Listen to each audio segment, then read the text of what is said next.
So we continue to have really amazing beings with us. So now I would like to take some time to introduce Jonathan Clot, who will be our next speaker. Jonathan, welcome. Thank you so much for being here with us. So let me share with you his bio. Jonathan, so all his professional life, Jonathan has been building bridges between the business world and alternative ways of living. As an entrepreneur, he co-founded several award-winning companies. As a cultural pioneer, he lived in several intentional communities and eco-villages and hosted transformative gatherings and festivals. He works as a leadership coach, facilitator, community builder for almost 15 years now, and has guided thousands of people on their leadership journey. So thank you, Jonathan. Floor is yours. Thank you so much, Anna. I haven't been in this space for more than 15 minutes, 20 minutes now, but I can feel the potency, and it feels like I'm stepping on very fertile ground. I can feel my heart beating, and that's not something that happens regularly anymore when I speak in front of people, but I can feel that there's a certain charge here in the space that I really appreciate, and I can feel a lot of joy in my body being here. So thank you for everyone who is part of this magical co-creation. And I have the pleasure to speak about something that is very dear to my heart, which is leadership. And in a way, it has been for the last more than 15 years, a very essential part of my journey. And yet it has evolved, especially in the last year, into something that I still cannot fully grasp other than making love with the mystery and continuously being humbled by that process. And what I share with you today is a brief framing or some pointers that I want to bring into the space to give us a bit of context rather than content. And then from there, going into a more non-verbal space that is rather a shared exploration of the unknown. And then from there, see if there's a bridge that we can build to a more practical application of this exploration and how that maps out in your and our lives on a very concrete level in the different leadership roles that we're all inhabiting. And in the way that I talk about it, it's hopefully clear that leadership is not a role that you have in an organization, but it's more of an attitude, a choice, and the action that results from an inner drive that we're tapping into, and that Muriel, you beautifully described as this fire that is burning within us, and that at some point is activated. And once that is burning, it will burn away all the layers of our lives that are in between us and true intimacy with the divine. And I can feel that, for example, you in your music are expressing such a powerful form of leadership. And I want to invite us to expand our understanding beyond the corporate world and their limited views on leadership. But before I dive deeper into that, I want to just presence, and I'm sure it has been present before in other formats here during this event, that we're in this time of solstice, this time where the sun stands still, from what I know is the etymology of that word. The sun stands still, solstice, where our awareness in a way pauses for a moment between the duality of dark and light. And I've been very inspired through the conversations with John about this form of non-polarized leadership and how we can step up as leaders without taking sides. And so we're also in a time of creating a new vision, both for us personally, but also collectively. And the solstice is a threshold that invites us to step more fully into this new vision. And we can see it as a ceremony that brings us together in order to make that choice to more fully dedicate our lives to this new world and this vision that is coming through us. In very simplistic terms, we can say it's an evolution from an ego-based to an eco-based consciousness, and beyond that, hopefully a world cosmic-based consciousness where we tap into also soul and monadic awareness, or the Buddhic and Atmic planes of existence, and really expanding our level of care. And through that, also expanding our level of leadership and responsibility, our ability to respond, not just to the things that are happening within us, within our families, our tribes, our companies, our countries, but hopefully at one day, the whole human sphere, the whole noosphere, the whole sphere of sentient beings, and affirming this intention of singularity to be really a global party, a global movement that has care for all beings. What we're experiencing in the world right now is in many ways a contrast. Al-Nolada calls it the unholy trinity of separation, rationalism, and materialism that is forming the capitalistic system in which we're economically moving. And so these three elements of separation, rationalism, and materialism are in many ways the waters that most people on this planet are swimming in, that are so deeply embedded also in our political, economical, societal structures that we don't even notice that that is the lens through which we're seeing the world. And yet they are just an expression of the consciousness that created them. So our consciousness is deeply based on separation instead of interconnectedness. And we're asked at this time to not just treat the symptoms that we see in so many places in the world. In a way, wherever we see crisis, war, conflict, and the symptoms of our system, we can see that that's a wound where the earth is bleeding. And as much as that is painful, this pain in turn is also something that focuses our attention. It draws our attention in that direction. And we're asked not to just treat the symptoms and make the pain go away, but to have the courage to actually go deeper and see what is beneath that pain. Can we go to the root of the consciousness that created the war in Palestine, that created the war in Ukraine, that created the ecocide that is happening all around the planet, and awaken from that collective misunderstanding of who we actually are? And so, as much as this crisis is a deep wound and causes deep pain, it's also our wake-up call. And it reminds us that there's something more that we can transcend towards. So in a way, we're not quite there at the singularity, but we're finding ourselves in the intertwingularity, this whole clusterfuck of the Anthropocene, where we have these multiple crises that are converging and amplifying each other. And so naturally, if we try to go at the problem with the consciousness that created them, if we are trying to understand what is going on with our minds, we inevitably will be overwhelmed. And this overwhelm, in my perspective, is actually a good thing because it forces us beyond our outdated concepts and limited ideas of what is really going on. Our minds can't figure out this whole mess. And so what is needed instead is more an awareness that allows us to see beyond the event horizon, which I used as a title for this format today, because there is something that our minds cannot see yet, and yet it is there. Just like in a black hole, there is something beyond the black hole that logically we cannot grasp, but we can access certain capacities within ourselves that support us in sensing deeper. So we can invoke it, we can draw it in with the love for a more beautiful world in our hearts, and through that, engaging other parts of our being. We can tap into our felt sense, our embodiment, our emotions, and we can learn to see in the dark.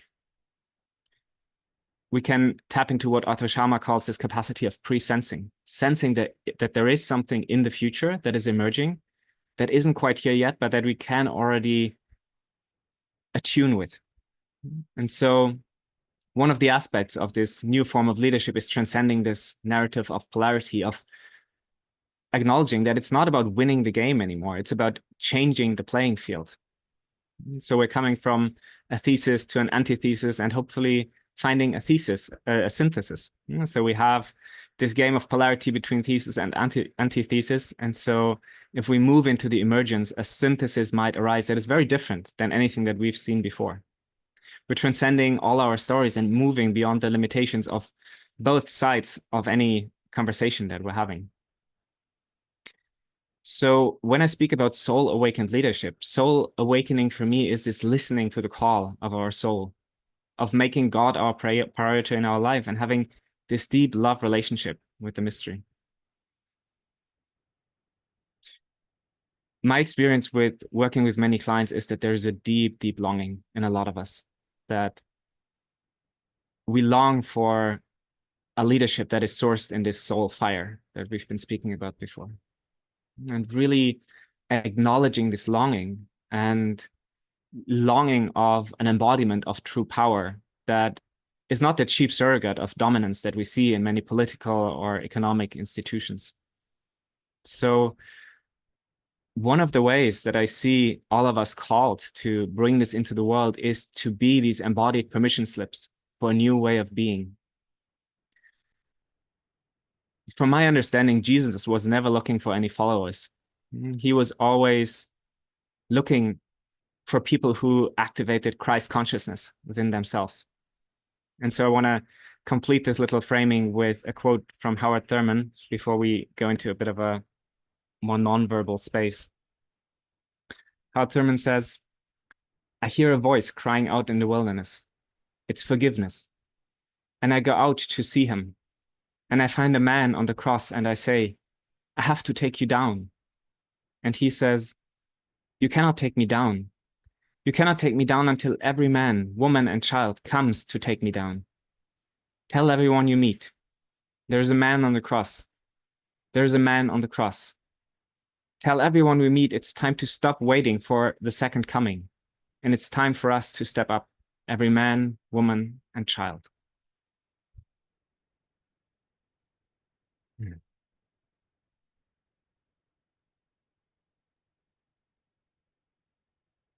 So with this, I want to invite us into a moment of introspection, of nonverbal attunement with this quality that I've been pointing towards, and exploring these new capacities of soul awakened leadership.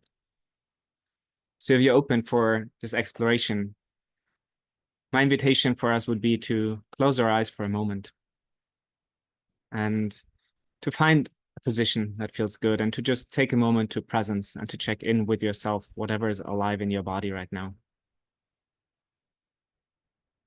I know there was a lot of words, concepts, and ideas from my side. And if you just allow for a moment all these words and ideas to fade away and connect with whatever resonates within your body, like a string from a guitar that has been plucked and that is still reverberating from being touched in this way. I notice as I'm softening my belly, my breath goes a little deeper. And connecting with this space of stillness, this space that is beyond all the words, behind all the experiences, that is just gently holding this arising of Jonathan in this moment, this empty space in which all awareness happens. And just inviting us for a moment to feel our feet on the ground, and breathing into this.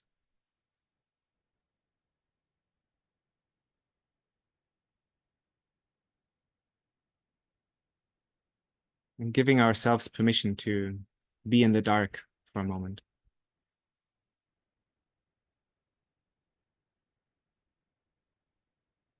And as we're tuning together to this darkness behind our eyes,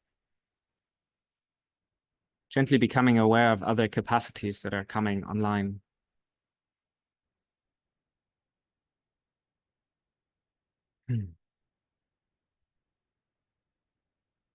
Breathing into this space and acknowledging that we're surrendering to this mystery of walking this pathless path.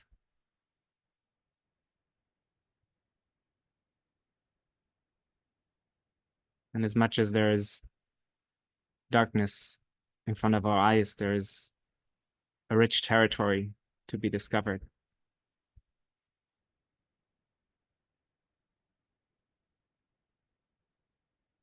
My sense is that many of us have explored this territory well, and are familiar and not scared of walking into the unknown. And yet it's always an edge that confronts us with our vulnerability and our capacity to surrender. And yet there is so much gold, so many treasures to be harvested in this place. And rather than utilizing our minds to have an intellectual conversation about soul awakened leadership, I want to invite us to sense, to feel into our bodies and into our extrasensory perception and our intuition. What are these capacities of soul awakened leaders? What is it that you can already witness within yourself, either because you have experienced or you know that you have these capacities within you that are transcending a limited paradigm of polarized leadership and that qualify you to take responsibility in the world that is to come in your very own and unique way, wherever you feel the charge to show up in your life.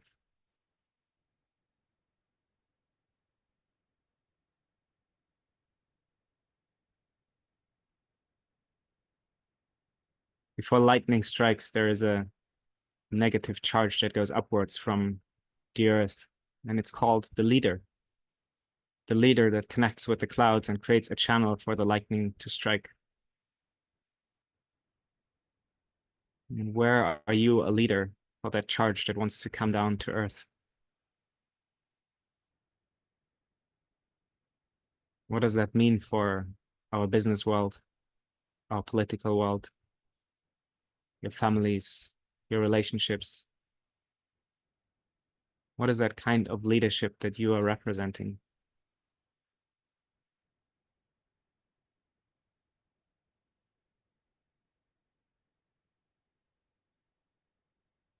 And from this place, I invite us to jump into the future, 3 years from now,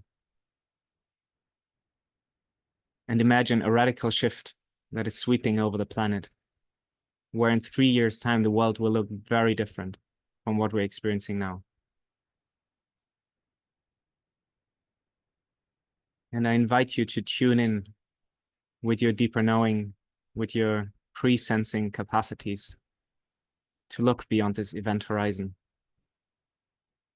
And what are the qualities that you're perceiving? What are images that are coming, in which this new leadership is taking form and shaping our world in 3 years' time?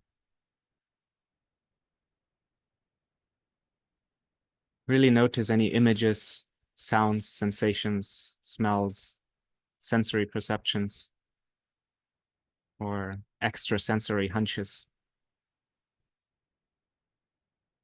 Any textures, colors, perceptions.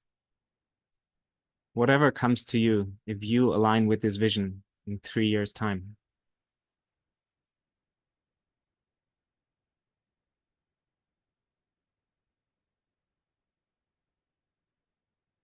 And as we're tuning with this potential, my invitation is to feel it fully, to embody it, to sense it,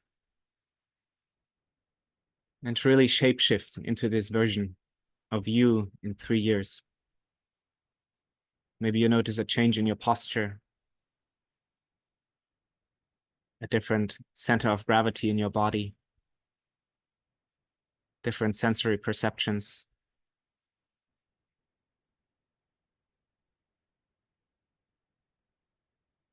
Maybe you notice muscles in your body shifting, relaxing, expanding.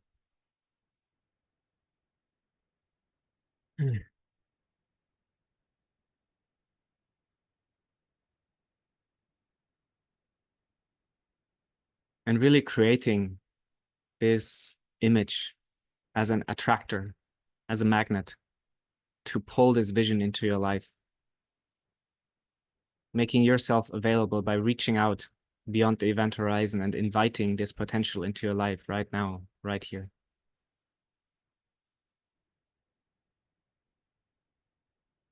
What are the conversations that you're having?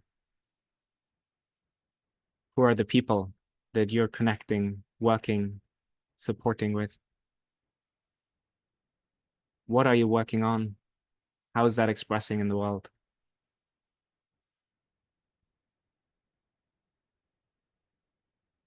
And what is the potential from that place? What is coming next after that? What are you dreaming about from this place?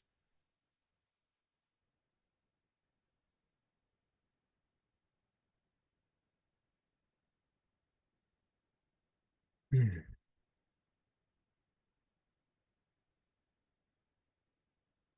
And in a moment, I invite us to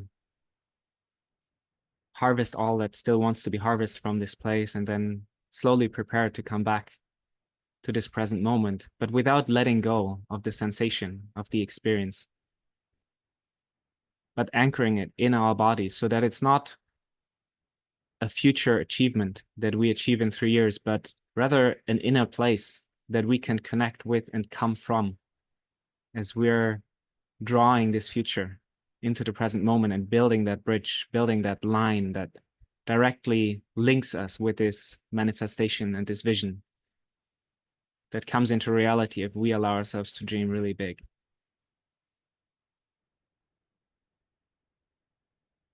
So take a few more breaths and allow everything that wants to land in your body. Receive all these codes, insights, sensations, possibilities, all the gifts that are available to you and accessed from this place.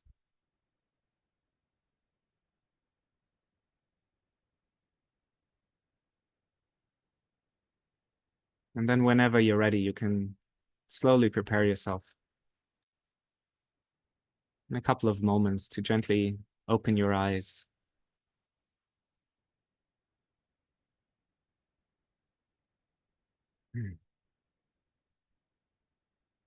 And when you open your eyes, gently allow to see the world from this new place. Notice what is different, even if it's just a subtle change. Maybe you want to make any notes and any insights. And I'll open the space for some shares for what's alive and what has been coming to you, but I also want to give a moment, another minute for us to really transition and to make sure that we're staying connected with this sensation.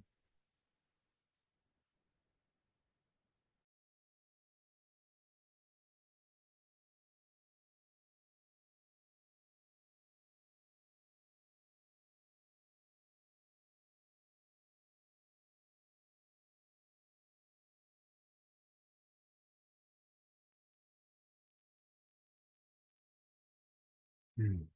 Yeah, thank you for your openness to go on this inner exploration with me. And I'm curious if anyone has the impulse to share something from your experience. What is it that you perceived as the qualities of this future potential? What is it that you've been aligning with?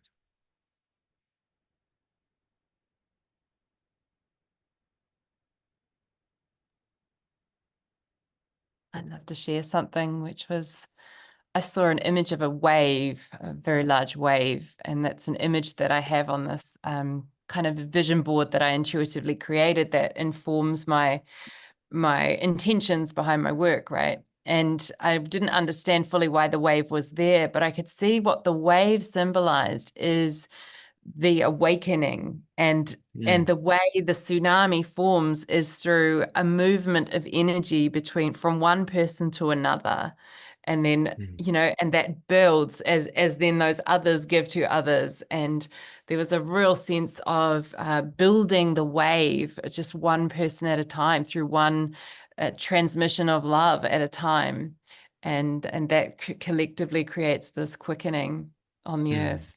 And my sense was that at the other end of the wave was just such a feeling of peace on earth. It was really creating, because everyone finds that still point within themselves through the wave. Eventually, the end manifestation was peace, a real sense of heaven on earth. It's so Wow. delicious. Thank you so much, Jonathan. Very clarifying. That's really powerful. Thank you. I'm curious if you want to share, was there something where you saw yourself personally and what your contribution to that wave is? I could see it when you mentioned about the lightning and being the kind of one on earth waiting for the bolt to hit. And I just saw what I do in terms of downloading the songs. You know, all of it comes from listening, from being deeply receptive to the source, you know, within and in all things. So it was very much that. It was about being on the phone call to get the songs and be a leader in the realm of conscious music making. Amazing. Yeah. I love that. That's beautiful. Thank you. That's good.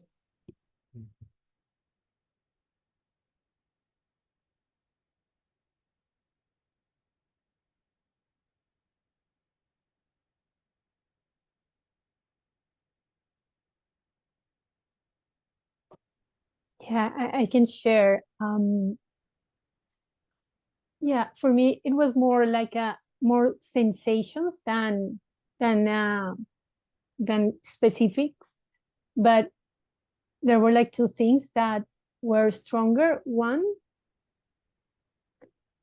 like this really powerful like vibration in my body, like this current of energy, super strong, and then something around really being comfortable with the unknown. Like I feel that, yeah, I don't know, maybe that's part of our healing journey as a collective. Like we want to be certain, we want to know, and so it's just kind of going back to just trusting life, the mystery, and feeling comfortable with it, and feeling comfortable what feels uncomfortable, so that we can work out what we need to work out from that place, you know, of feeling comfortable there. Yeah, feeling comfortable in the tension, holding the tension, probably something like that. Yeah, that's what I felt.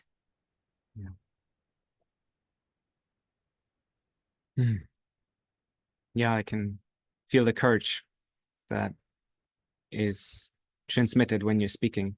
The courage to be with what is uncomfortable, knowing that it's the right thing and that there's something more important than our need for certainty, for comfort, and really aligning with that which transcend our impulse to run away from pain and to move towards pleasure.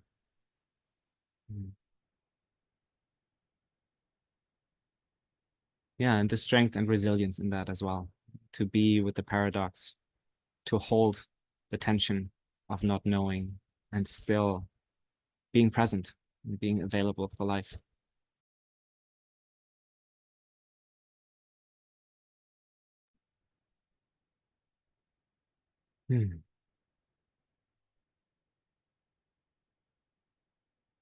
Would anyone else like to share an experience?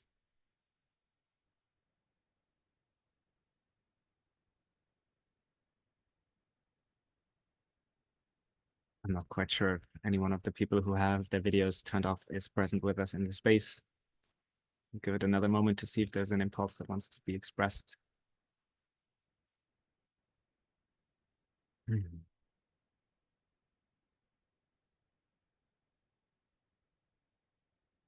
Yeah, and if not, we can move on to another experience that I'm curious to explore together, and that is to build that bridge. Thank you, Laura, letting us know that you're just listening. It's fine. Thank you. Yeah, so tapping into this potential and sensing that we can access not so much just the knowing, but also the embodiment of this future potential naturally then brings the question of how do we anchor it in our present lives? How can we ground this experience that we can tap into in our meditations, in our spiritual practice, and bring it down to the marketplace? And the best way to explore that is to make it a bit concrete and specific. So I invite you, if you have a piece of paper in front of you and a pen, you can write it down, or you can write it on a notepad, to take a moment to journal. Or if you don't have any paper, you can just do it mentally without writing it down, to go through a few questions. And the first one is, what was your biggest success in the last year? What are you most proud of? What do others acknowledge about you? What was your biggest success in the last year? And I'll give you about 2 minutes to reflect on that.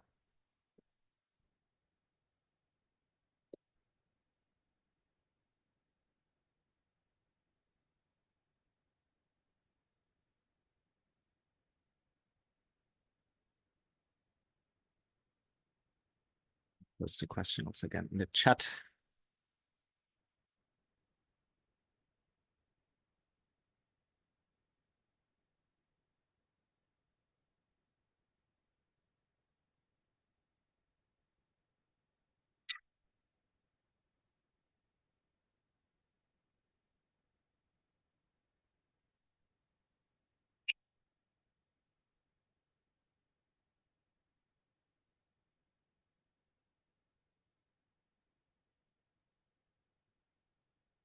Might as well be also very different things, that what you perceive as your biggest success is something that no one else has seen, that others wouldn't even know to acknowledge.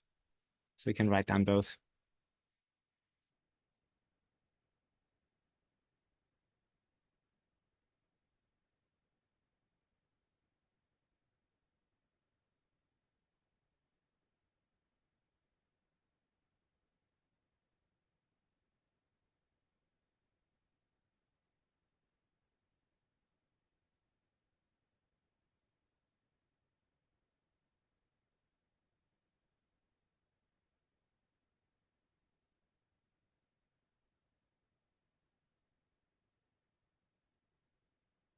You have about 30 seconds to complete if there's anything else that wants to come to you.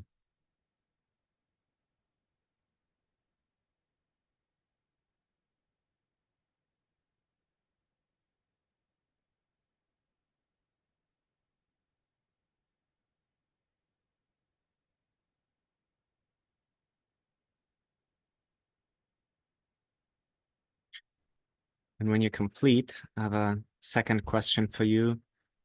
What was your biggest challenge in the last year? What was your biggest challenge in the last year? You have another 2 minutes to align with this question and open yourself to any answers that want to come.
And as we're coming to the last half minute, you can also reflect, is that an actual challenge that has come up specifically in the last year, or is it actually a recurring challenge that you've had several times in your life already?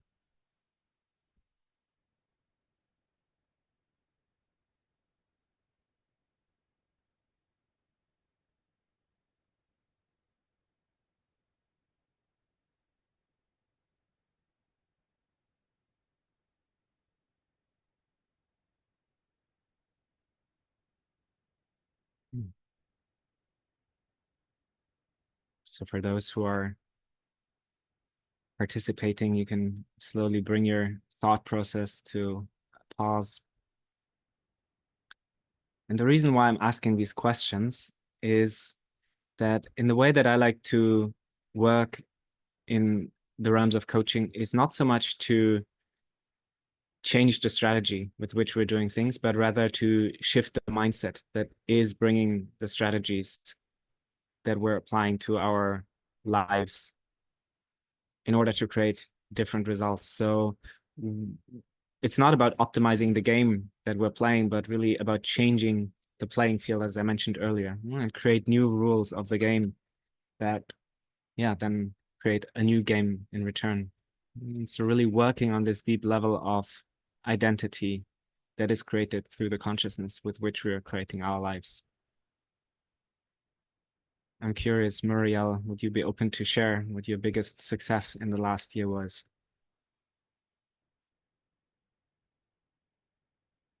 And I just want to acknowledge that sometimes it's more vulnerable for us to share our successes and to own what we're proud of than to share our challenges. So thank you for your openness. Pleasure. The first thing that came to mind was my wedding.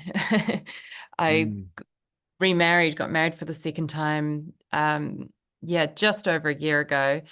And it was very much about not about the paperwork or the legal side and the documents. We didn't even do that. It was about declaring the spiritual, our spiritual truth and intention, and really planting seeds of our own willingness to grow and serve in the earth.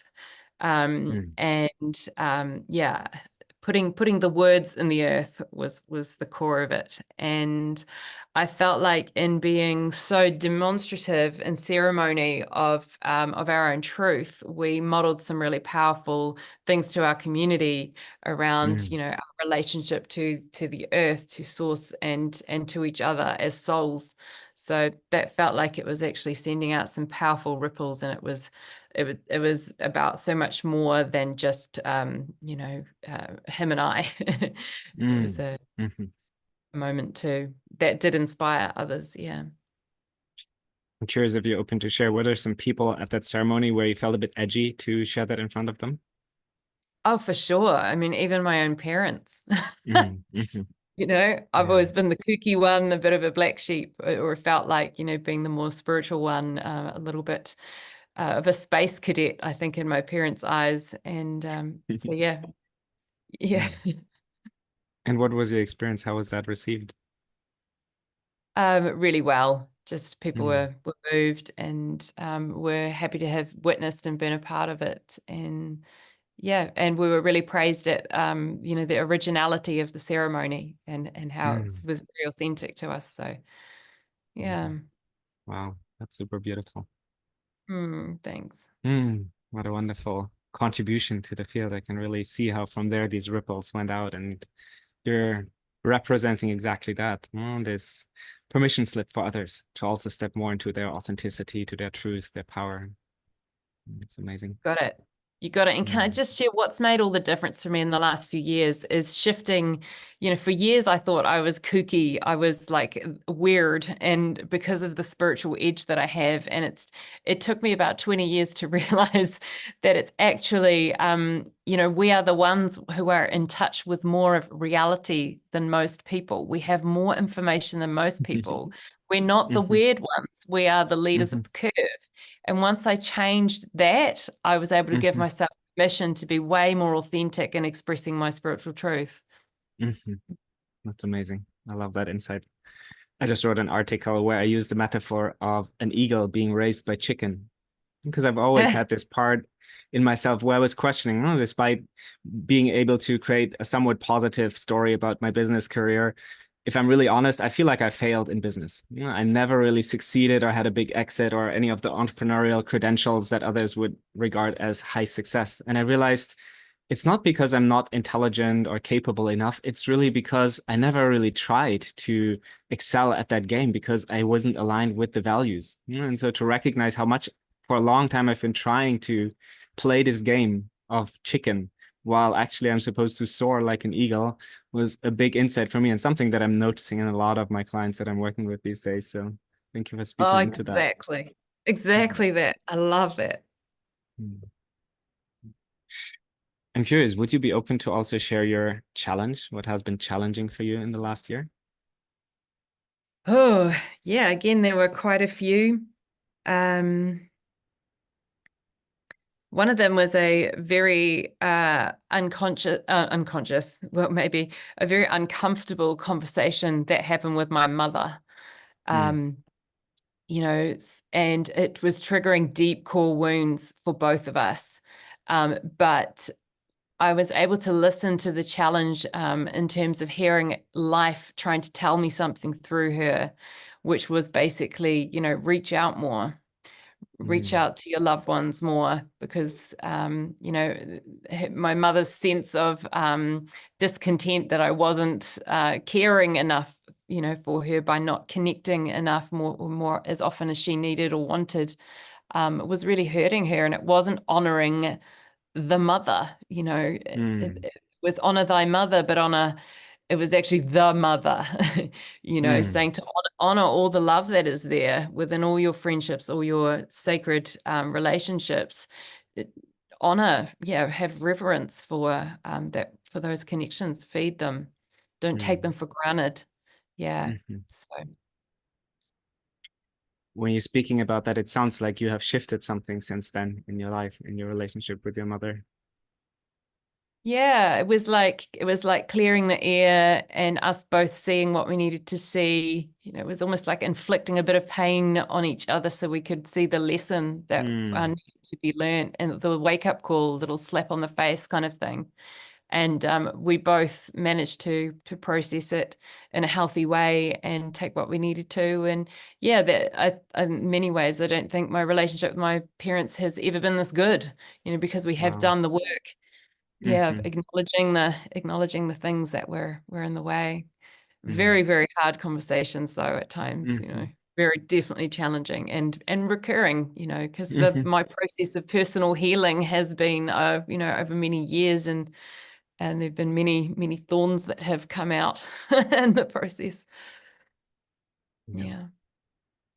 You've also referred already to how it represents a bigger principle of the mother. Where else in your life is that showing up? Through my daughter.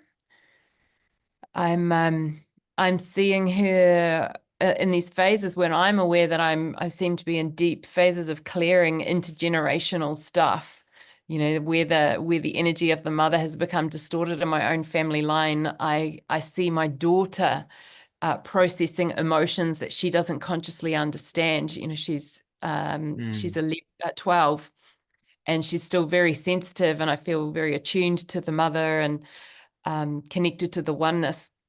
Yeah, and then there are times where she's expressing those wounds of the mother kind of in its most recent generational form, you know, as her, and feeling and processing and hopefully releasing some of the woundings and the blockages. Yeah. I'm somehow curious to inquire about your artistic work, because I feel there is such a strong charge, and I so appreciated how you stepped up and said like, hey, I need support. I think it's very powerful how you're owning that, recognizing that it's not about you. It's really about something bigger that wants to come through you, that you're in service to. And my sense is that you have cultivated that courage to have uncomfortable conversations. Because I can imagine for a lot of people, it would be uncomfortable to step in front of an audience and say, hey, I'm taking space and I ask for support. I don't know if it was always that easy for you, but I can sense that there is a capacity for that, which I really admire. I've generally found it very easy to display my emotions in front of other people. Never felt like I needed to hide tears, and always found it very hard to understand why people would try and block them and stop them. So that was already something that was in my natural design. I think you're right that I have learned to look at, the music as separate to myself. It's like a sacred assignment that I am a caretaker of, in the same way that John is the caretaker of singularity. He holds the vision for that. And so, yeah, and seeing it as kind of the sacred work that I have to do, I see that I have to advocate for that. But the way I advocate for that is just by being myself and allowing what is there in the moment that needs to be seen. Just, if I'm inspired and I share that with others, people become inspired. And if I'm in a space where I need the help, I express that, and hopefully people respond. I definitely felt the love coming from everyone. So yeah, I guess there's the bottom line has been I've become very comfortable just being myself. And that's a result of the deep healing journey, right? Of understanding that we're all divinely, perfectly created, and there was nothing that ever needed changing. So I guess enough of me has returned to that place that I feel I can be comfortable with everything that is here. I'm just God having a human experience and being very real about it. That's amazing. I feel this deep call inside of me to support you to make this crowdfunding campaign successful. I really want that to come into the world. And so if you're open for a little challenge, I would have another question for you. Yeah. Something opened up within me when you spoke about these times where there were these patrons who were the beneficiaries who supported artists because they knew it is important for our cultural evolution, and maybe had other motives as well. But I'm curious, do you know anyone in your environment who has the financial means to support a project like yours? I have one or two people who come to mind as people who feel like they'll be more responsive than others, not as a patron, but just when I was just thinking about the campaign of who would give. There are certain people who've always spoken very golden words about my music, so I feel like they would step up and bring some love to it. But I haven't really asked myself that question, whether there is that one standout person who could be a patron. Yeah.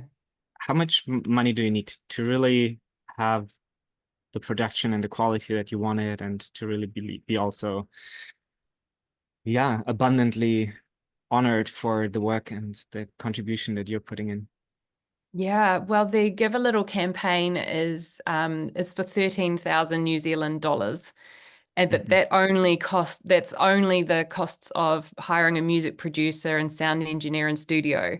So that's my time is not even included. So I don't know really, I'm devoting at least, it's at least a part-time job.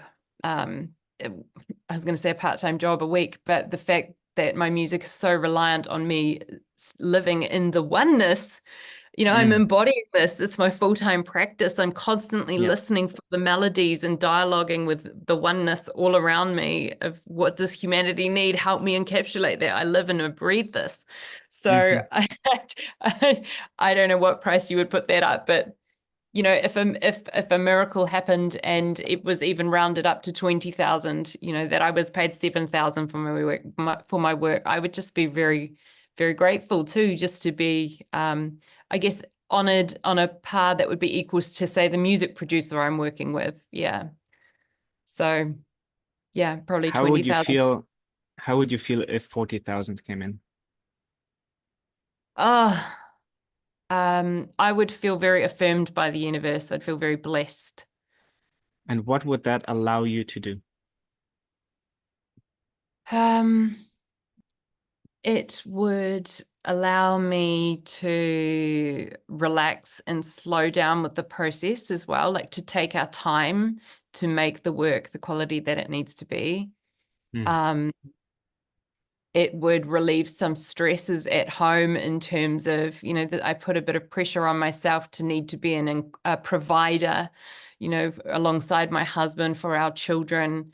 And it would relieve a lot of that feeling of not being good enough as a human being, like talk about playing the game of business, and you not fitting. Like, I have been on this path for 20 years, and it brings up stuff around why am I not rewarded? I'm giving gold on this earth, and it's like, where is the recognition that of the value of what's being offered? So it would be deeply healing, actually, to that part of me.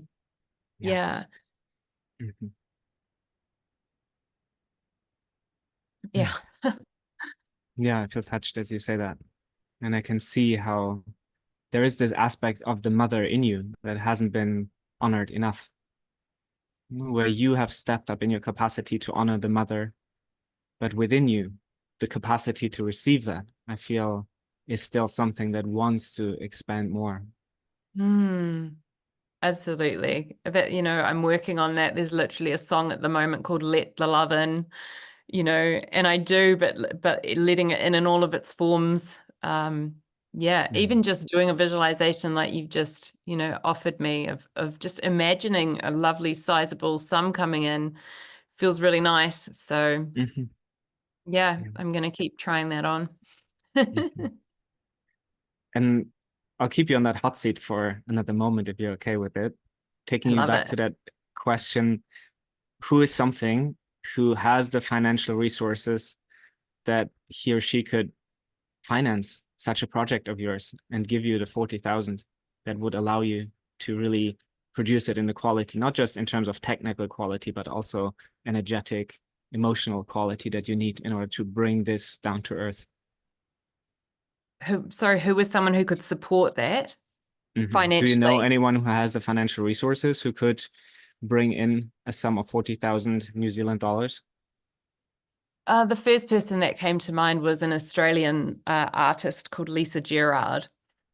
She's followed a path much like mine. She vocalizes from the mother within her, and yet she's managed to work with people like Hans Zimmer and Hollywood soundtracks. So she's kind of made it. She's a few steps further ahead in sharing her music with the world. So she potentially could support somebody like me if I could kind of find the right approach, the right way in, to be noticed, to have the gold kind of recognized.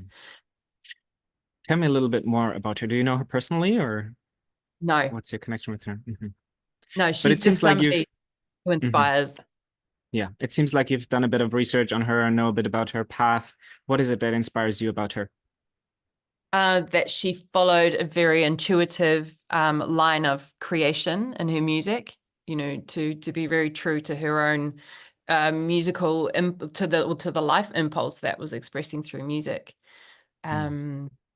So the sounds that emerged are very unconventional. She'll use her full voice as an instrument to vocalize whatever energy needs to come through. So she's been very true to that.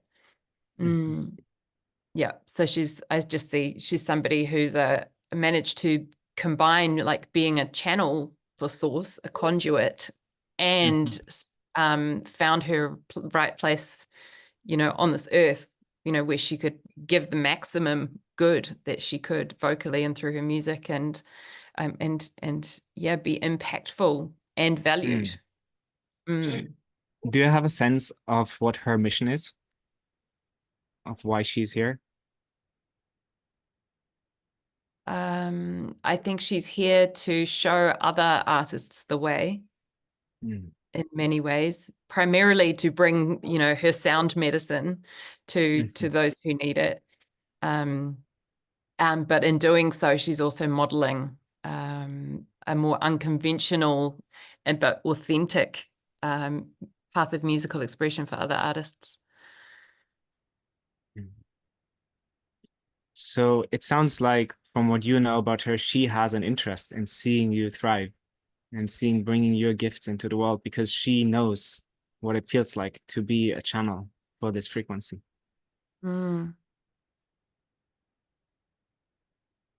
Yeah. Do you know someone who knows her? No. I'm not sure.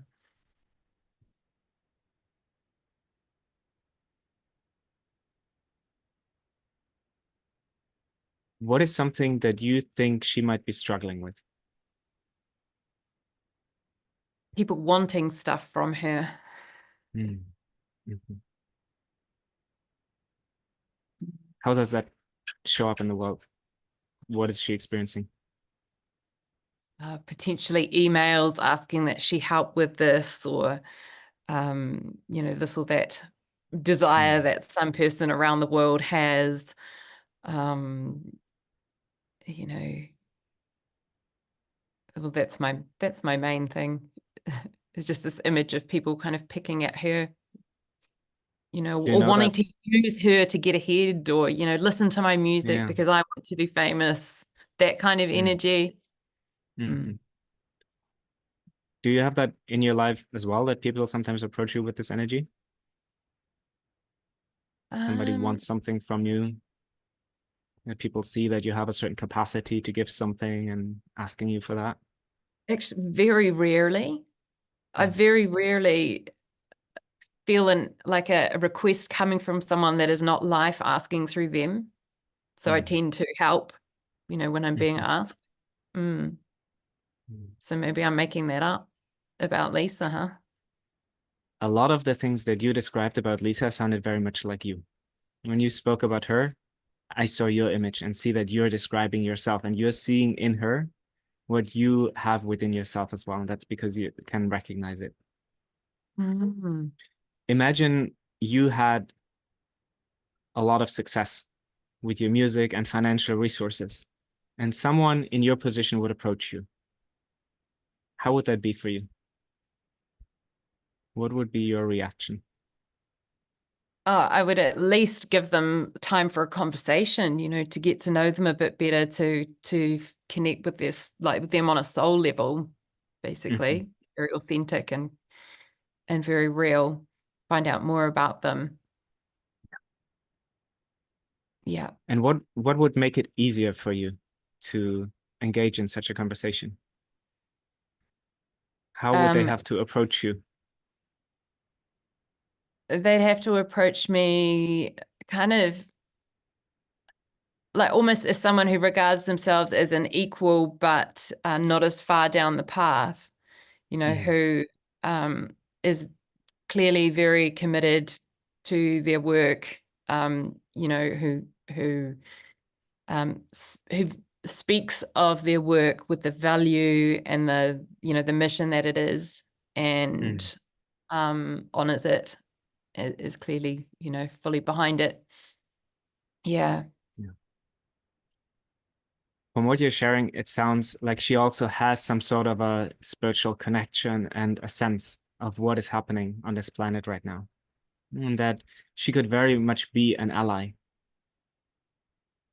And so my little challenge for you would be to see if you find that inner space within you from where you can connect with her as an ally, not necessarily introducing with, hey, do you have 40,000 for me?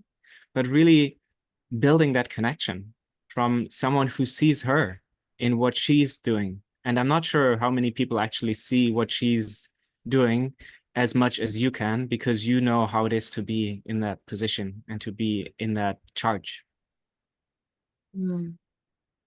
Yeah, I did reach out to her a couple of years ago when I was doing my master's degree, just because I was focusing on her music, and I just acknowledged her. I just said, thank you, for the gift you've given humanity. But there was no response or anything, but I was just hopeful that the love may have been received. Beautiful. Yeah. Yeah, and maybe that is a good way to also pick up on and say, hey, I've been following you for a while and I see this connection between us, and I've come to a place in my journey where there's an impulse to reach out again. Nice. The point is not so much how much she responds or how whatever turns out of that conversation. My impulse to go deeper down that rabbit hole was that I have a feeling that you're confident to put a request into a group and say like, hey, I need support. It can be more edgy to go to individuals and really make yourself visible in this one-on-one connection of like, here I am, here you are, and I'm speaking to you directly. would you be willing to support me in my work? And so my invitation would be to make a list of those people, and they don't have to necessarily have the capacity to bring in the 40,000, but maybe they can chip in 5,000, 10,000. And so to break down this number of 40,000 into manageable pieces and really going directly to the people that you are opening yourself up to receive this energy that the mother deserves. Mm. One of the That's ways that you can play this game is to Yep. celebrate every no that you're receiving.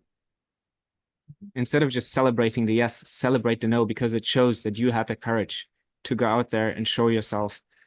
And you're not doing it for yourself. You're doing it for this mission and for the impact that it will have on other people.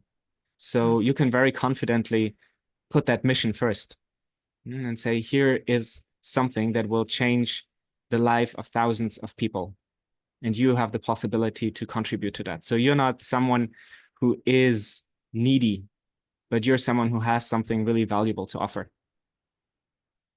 Mm. Yeah, I love that slant.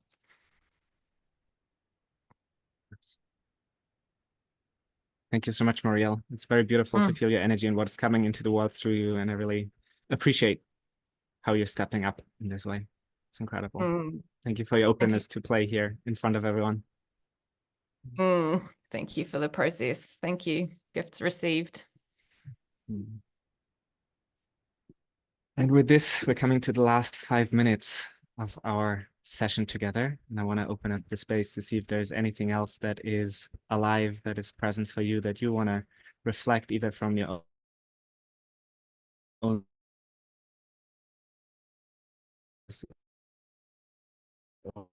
or from this general theme that we've been to us.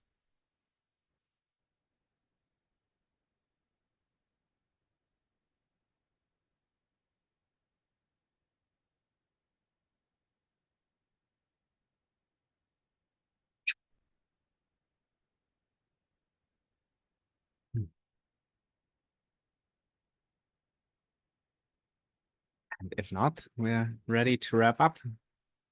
Thank you, everyone, for being here. Thank you so much again, Marielle, for your openness to engage in this little coaching process. And I'm deeply honored to be part of this and to see that, yeah, there are so many of us across the world who are not just seeing the finger that is pointing at the moon, which is full tonight, but actually seeing the moon. And so I feel always very touched when I'm meeting other people who are across the globe, really sharing this vision and knowing that there is something magnificent coming for us. So thank you for being part of this journey. Thank you, Anna, for your facilitation, for holding space for us, being the MC. Oh my God. Thank you so much, Jonathan. That was so beautiful. And thank you, Muriel. Felt like such an embodied, grounded experience of soul-based leadership, and so beautiful to witness that work. So thank you so much for being here and for your work in the world.